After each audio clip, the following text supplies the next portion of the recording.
Excuse me, is there a hotel around here? Yes. Oh, really? Is it near the lake? Do the rooms face the lake? Is it under 12,000? Half board or full?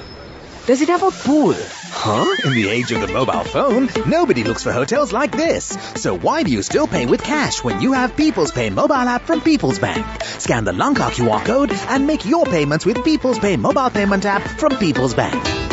In a few moments, the news. Scan the Lanka QR code and make your payments with People's Pay mobile payment app from People's Bank. This is the Sri Lanka Broadcasting Corporation.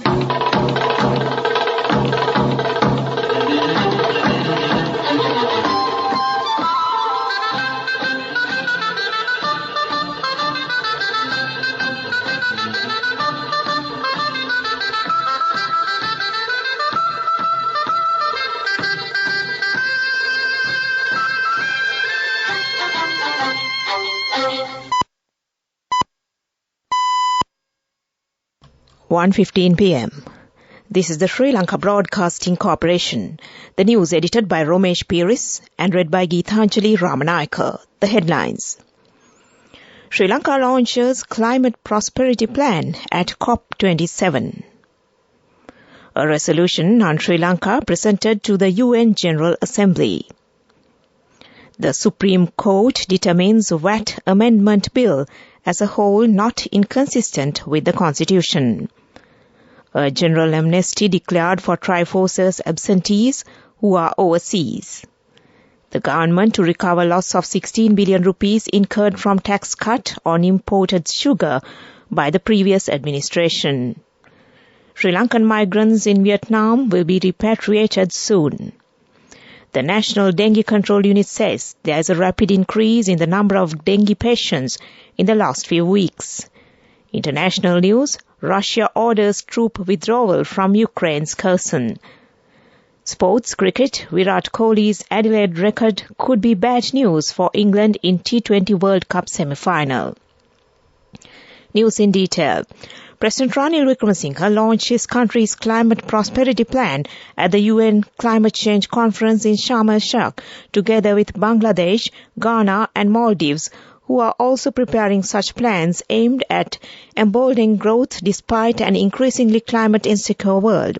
The Sri Lankan Climate Prosperity Plan is a roadmap to attract foreign investment to Sri Lanka's economy to boost economic growth and employment while also accelerating climate adaptation and bringing down the country's greenhouse gas emissions as it transitions towards net negative emissions. Sri Lankan plan sets a target of increasing Sri Lanka's renewable energy generation from 35% to 70% by 2030. The plan provides a pathway for Sri Lanka to become a carbon-negative economy before mid-century.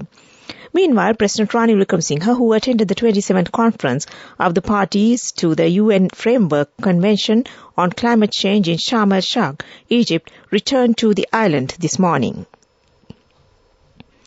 A resolution on Sri Lanka, which was adopted by the UN Human Rights Council in September, has been presented in the UN General Assembly. Ambassador Federico Velega, President of the Human Rights Council, presented the resolution on Sri Lanka at the 77th session of the General Assembly in New York. The resolution on Sri Lanka was among resolutions adopted by the Human Rights Council at its 51st session held from 12 September to 7 October 2022, presented to the UN General Assembly. The resolution promoting reconciliation, accountability and human rights in Sri Lanka was adopted by a recorded vote of 20-7 with 20 abstentions. The United Nations will be forced to spend over $6 million to implement the resolution on Sri Lanka. Speaker Mahinda Abhiwadana says the Supreme Court has determined that the Value-Added Tax Amendment Bill as a whole is not inconsistent with the provisions of the Constitution if necessary amendments are made.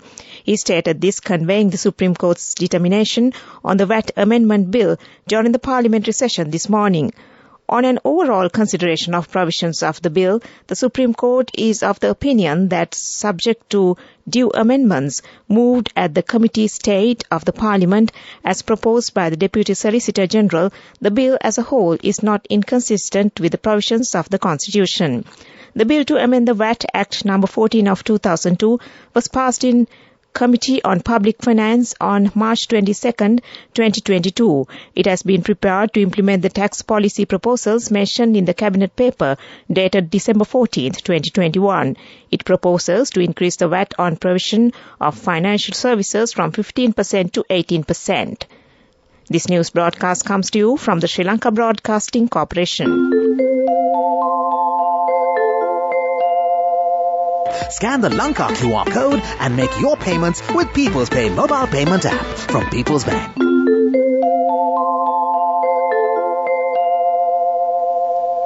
Acting Finance Minister Ranjit Siambalapitiya says the revenue of 16 billion rupees that the government lost after the special commodity levy imposed on sugar was slashed by the previous administration in 2020.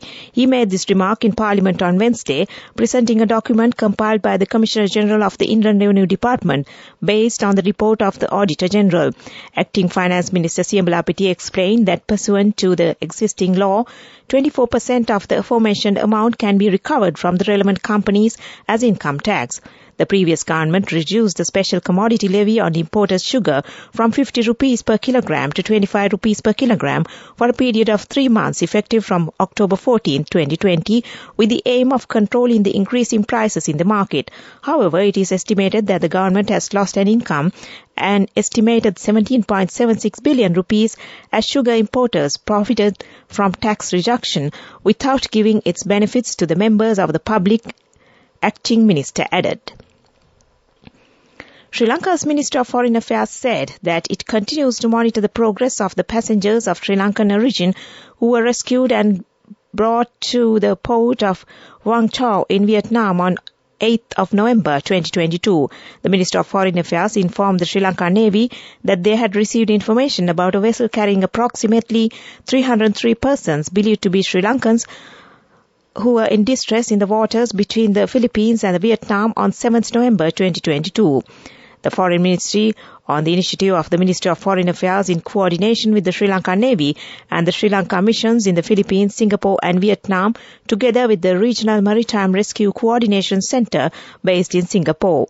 The Ministry of Foreign Affairs continues to work closely with the Sri Lanka missions in the Philippines, Singapore, Vietnam and International Organization for Migration for early repatriation once the screening process to ascertain their nationality and other formalities are completed. The National Dengue Control Unit said that there has been a rapid increase in the number of dengue patients in the last few weeks. The director of the National Dengue Control Unit, Dr. Sudat Samaravira, said that 6,684 dengue patients were identified in May. He also told that 512 dengue patients have been reported in the first 2 days of June. Specialist Dr. Samaravira further said that 27 high-risk medical divisions have been identified where dengue is spreading rapidly. He said that 24,717 dengue patients have been reported so far this year. Specialist Dr. Samaravira said that dengue mosquitoes can be prevented from breeding by keeping the surroundings clean. And that ends local news for now. Nobody looks for hotels like this. So why do you still pay with cash when you have People's Pay mobile app from People's Bank? Scan the Lanka QR code and make your payments with People's Pay mobile payment app from People's Bank. The main news story is brought to you by Siddhalepa Vedamahatmya. The Minister of Defence informed the Triforce's absentees who are presently abroad to receive a legal discharge from their respective services without reporting to the unit under the recently declared general amnesty period, which is in force from November 15th until December 31st, 2022.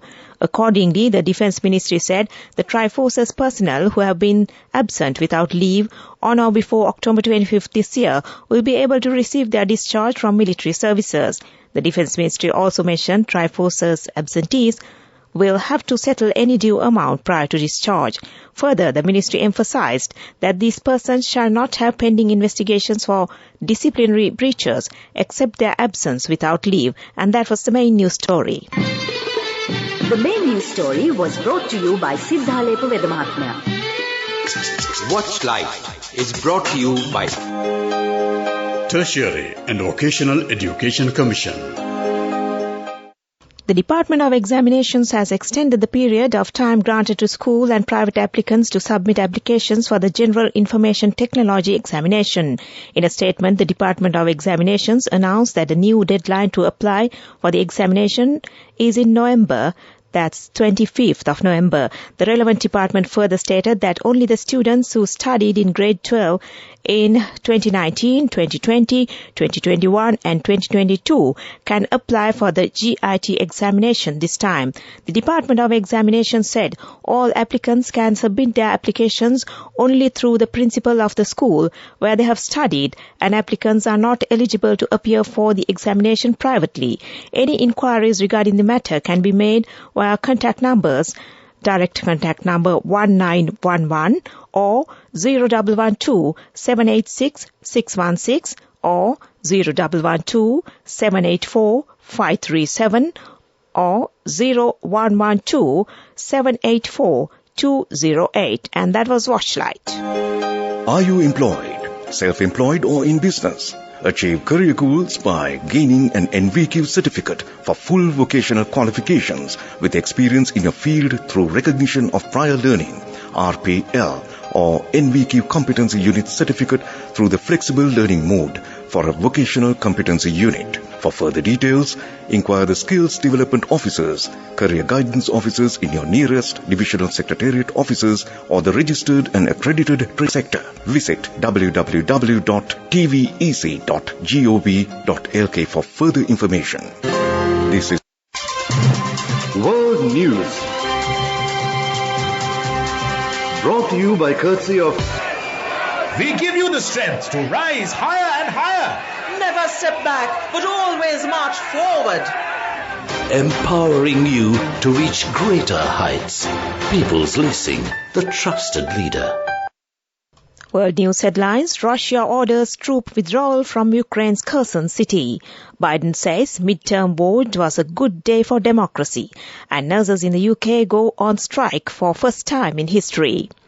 Russia has ordered its forces to withdraw from the Ukrainian city of Kherson, the only capital seized by President Vladimir Putin's troops since the war began. The announcement on Wednesday followed weeks of Ukrainian advances towards the city and signaled a potentially huge blow to Russia's military campaign in Ukraine, which it invaded in late February.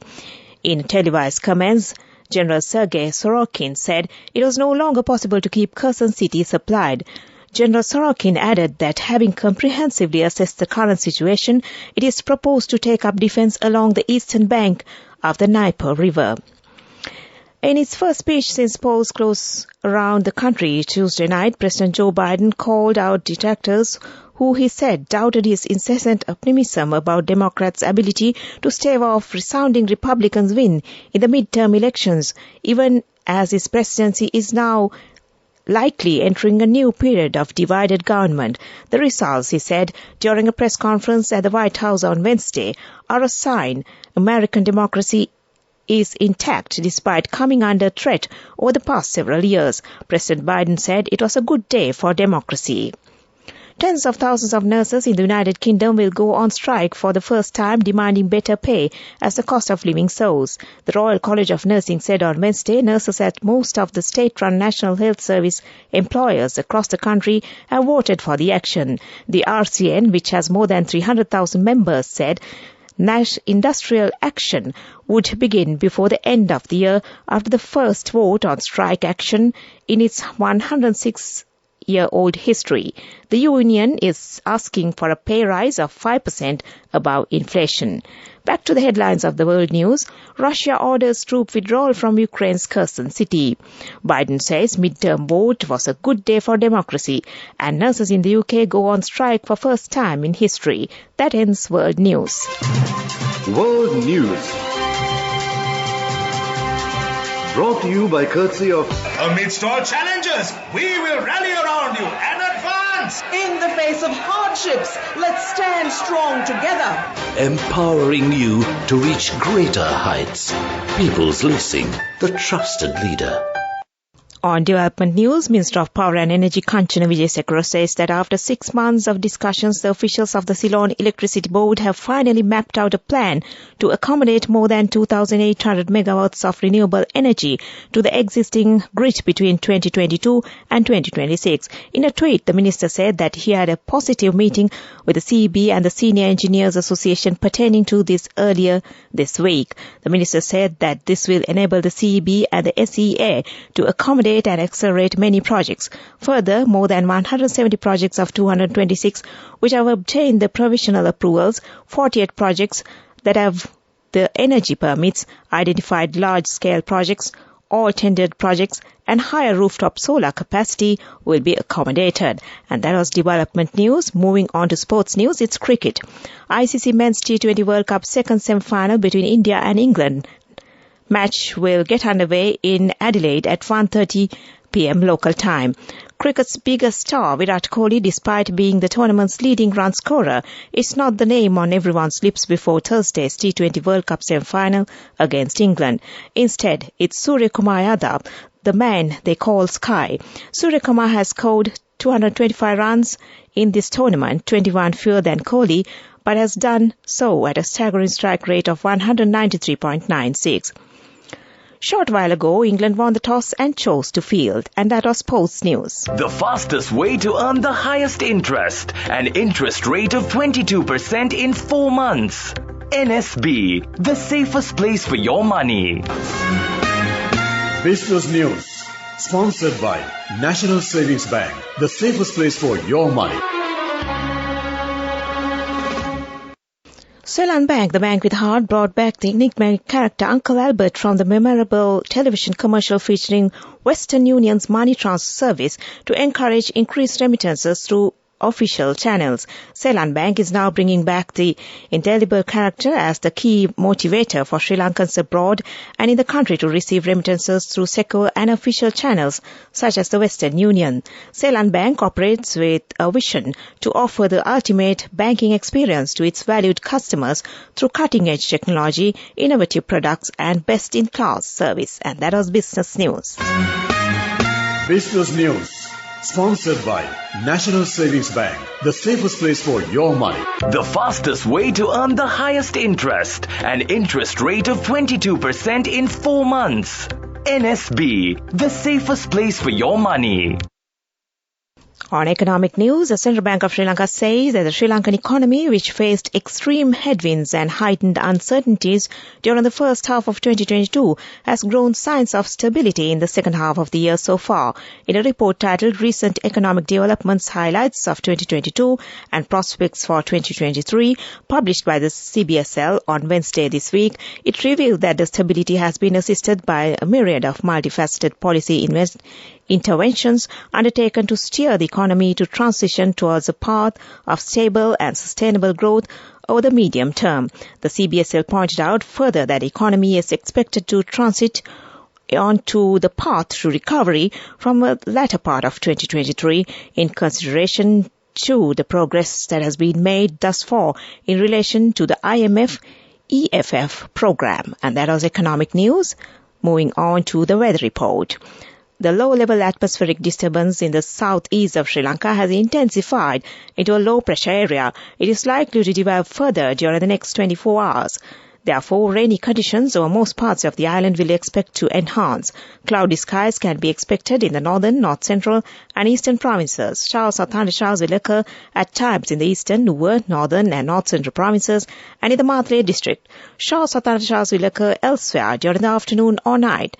Heavy showers above 100 millimeters can be expected at some places in the northern, north-central, eastern, Sabaragamuwa and southern provinces. And before we end this news broadcast, the headlines once again. Sri Lanka launches Climate Prosperity Plan at COP27. A resolution on Sri Lanka presented to the UN General Assembly. The Supreme Court determines VAT Amendment Bill as a whole not inconsistent with the Constitution. A general amnesty declared for Triforce's absentees who are overseas. The government to recover loss of 16 billion rupees incurred from tax cut on imported sugar by the previous administration. Sri Lankan migrants in Vietnam will be repatriated soon. The National Dengue Control Unit says there's a rapid increase in the number of dengue patients in the last few weeks. International news, Russia orders troop withdrawal from Ukraine's Kherson city.